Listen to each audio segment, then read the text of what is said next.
అందరికీ నమస్కారం అండి. ఇవాల్టి మన రెసిపీ బెండకాయ ఫ్రై. అతి తక్కువ ఆయిల్తో ఎయిర్ ఫ్రైయర్లో ఈ బెండకాయ ఫ్రై ఎలా చేసుకోవాలో ఇప్పుడు మనం చూసేద్దాం.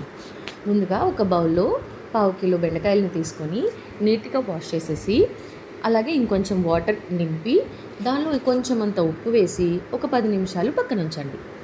10 నిమిషాలు అయిన తర్వాత ఆ వాటర్ అన్నీ వంపేసి ఈ బెండకాయల్ని కాసేపు ఆరనిచ్చి ఇలా చకచకచకమంటూ చిన్న చిన్న సైజెస్లో ఈవెన్గా ఉండేలాగా అన్నీ కట్ చేసి రెడీగా ఒక పక్కన పెట్టుకోండి.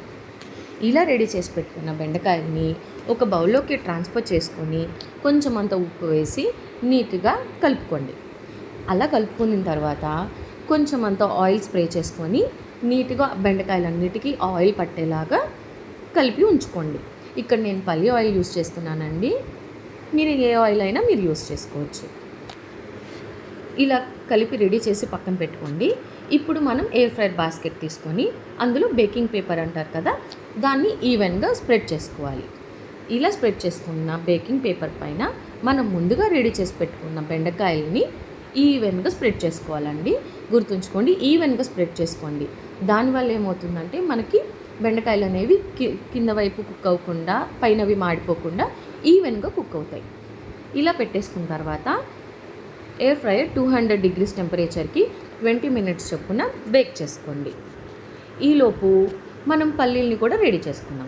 ఒక చిన్న బౌల్లో కొన్ని పల్లీలను తీసుకొని కొంచెం అంత ఆయిల్ స్ప్రే చేసుకొని కలిపి పక్కన ఉంచుకోండి. ఇక్కడ నేను పల్లి ఆయిలే యూస్ చేస్తున్నానండి. ఇలా కలిపి పక్కన పెట్టుకున్న తర్వాత మధ్యలో మన బెండకాయలు పెట్టాం కదా, అవి అప్పుడప్పుడు మిడిల్లో ఒకసారి కలుపుకుంటూ ఉండండి. సో దట్ మనకి ఈవెన్గా అన్నీ కుక్ అవుతాయి.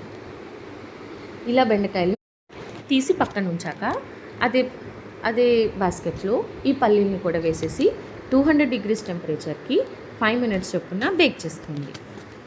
ఇలా బేక్ చేసుకున్న పల్లీలని ఇందాక మనం ట్రాన్స్ఫర్ చేసుకున్న బెండకాయ బౌల్లోకే ఇవి కూడా వేసేసుకొని కొంచెం ఉప్పు కారం వేసి మిక్స్ చేసుకున్నారంటే టేస్టీ బెండకాయ fry ready.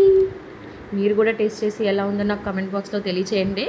Do subscribe, like చేయడం మర్చిపోవద్దు.